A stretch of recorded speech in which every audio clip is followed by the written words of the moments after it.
CRISPR dan bioteknologi sintetis. CRISPR itu kayak gunting super presisi buat ngedit DNA.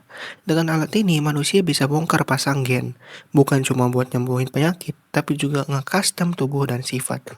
Bayangin aja, ada orang yang bisa lahir tanpa risiko penyakit genetik. Lebih jauh lagi, bioteknologi udah berkembang ke arah sintetik. Artinya bukan cuma ngedit, tapi bikin organisme baru dari nol. Misalnya daging buatan di laboratorium, bakteri rekayasa buat bersin polusi, atau tanaman yang disetel biar tahan iklim ekstrim. Kalau riset ini makin matang, kita bisa ngapus kelaparan dunia dan ngilangin banyak penyakit yang selama ini jadi beban umat manusia. Tapi tentu aja ada masalah etika. Siapa yang berhak main Tuhan? Dan gimana kalau efek jangka panjangnya ternyata bahaya buat generasi berikutnya? Neuralink dan Brain Computer Interface. Neuralink ini adalah salah satu proyek paling gila. Alat yang ditanam otak, biar bisa komunikasi langsung sama komputer. Sekarang dipakai buat bantu pasien yang lumpuh atau buta. Tapi visi jangka panjang yang jauh lebih gila. Download ilmu langsung dari internet, komunikasi telepati, bahkan bikin internet otak di mana pikiran manusia nyatu jadi kesadaran kolektif. Kedengarannya keren, tapi ada konsekuensi besar kalau semua otak nyambung. Identitas pribadi bisa hilang. Orang yang nggak ikut hive mind bakal ketinggalan jauh banget. Lebih parah lagi, kalau sistem ini diretas, berarti hidup dan persepsi kita bisa diambil alih oleh orang lain. Neuroprosthetic dan BCI non-invasif. Selain implan kayak Neuralink, ada juga teknologi saraf non-invasif yang nggak perlu operasi otak. Contohnya headset EEG atau alat N-Nurse yang bisa baca gelombang otak lewat kulit kepala. Sekarang dipakai buat rehabilitasi pasien stroke, kontrol prosthetik pintar, bahkan gaming. Ini lebih merakyat dibanding implan karena orang bisa pakai kayak pakai headphone biasa. Kalau makin berkembang, mungkin aja kita bisa ngendaliin perangkat sehari-hari cuma dengan pikiran tanpa perlu sentuhan. Generative AI. AI generatif lagi jadi sorotan. Sekarang mungkin masih bisa ketahuan mana konten AI, mana buatan manusia. Tapi sebentar lagi bakal susah banget bedainnya. Ini bikin siapapun bisa bikin film, musik, kartun, sampai game dengan satu perintah. Demokratisasi kreatif, tapi juga mimpi buruk buat banyak profesi. Programmer, pengisi suara, bahkan seniman mulai kegeser. Selain itu, bukti visual makin nggak bisa dipercaya.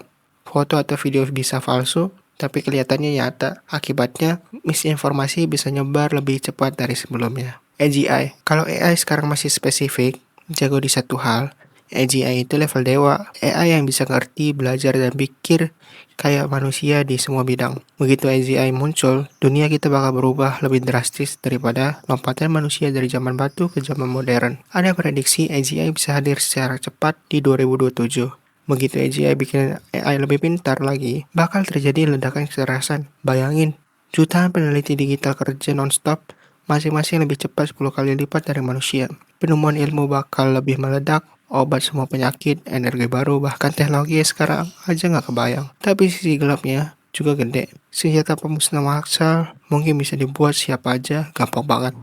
Satu orang jahat bisa ngancurin bumi. Edge AI dan AI chips. Selama ini, AI gede-gedean jalan di server cloud. Tapi tren sekarang geser ke Edge AI. AI langsung ditanam di device.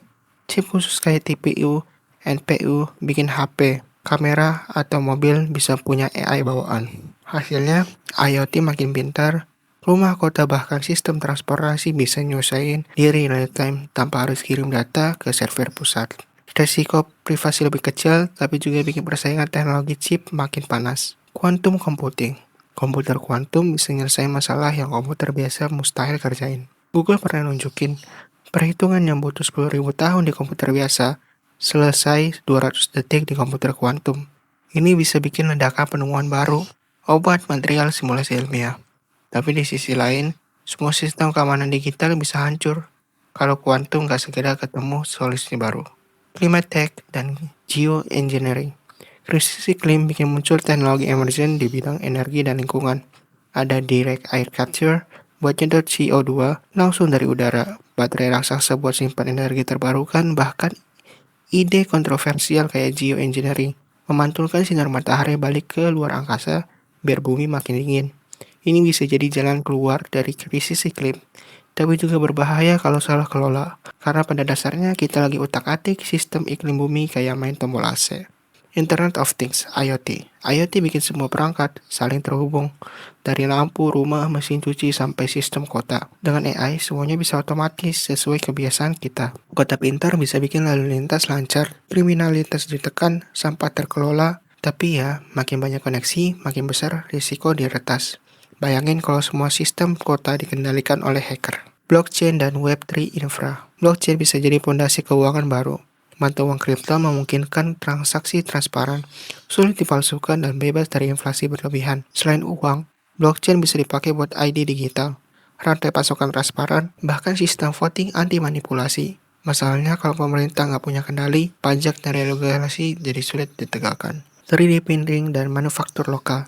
Printer 3D sekarang masih terbatas, tapi potensinya gila. Di masa depan, organ tubuh bisa dicetak, rumah bisa dibangun langsung di lokasi, bahkan produksi barang bisa pindah dari pabrik gede ke skala lokal. Buat kolonisasi luar angkasa, ini kunci banget. Lebih murah bikin barang langsung di planet lain ketimbang ngirim dari bumi. Humanoid robots dan automasi. Robot humanoid akan ganti manusia buat kerjaan fisik dan berbahaya. Operasi medis bisa lebih presisi, orang tua punya robot asisten, bahkan olahraga robot bisa jadi tren. Tapi otomatisasi juga berarti banyak pekerjaan manusia bakal hilang. Mobil otonom dan smart mobility. Mobil tanpa supir bisa nyelesain masalah besar.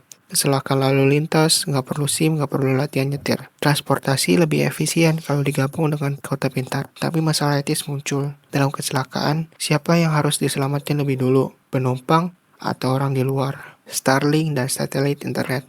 Starlink bikin internet bisa nyampe ke daerah terpencil. Ke depan, ini bisa jadi infrastruktur penting buat komunikasi antar planet. Kalau manusia mulai kolonisasi luar angkasa, cyber security dan AI power hacking. Semua teknologi tadi butuh perlindungan. AI dan kuantum bikin ancaman baru, serangan siber yang lebih cepat, lebih cerdas, lebih susah dihentikan. Kalau keamanan gak ikut berkembang, kita bisa masuk ke era di mana hacker punya kekuatan lebih gede daripada negara. Global governance of tech. Semua kemajuan ini ujung-ujungnya bakal balik ke satu pertanyaan, siapa yang ngatur? Tanpa regulasi global, teknologi bisa bikin ketidakadilan makin parah. Tapi kalau aturan terlalu ketat, inovasi bisa mati. Dunia butuh cara baru buat ngatur teknologi. Bukan cuma demi kemajuan, tapi demi keberlangsungan hidup kita sendiri.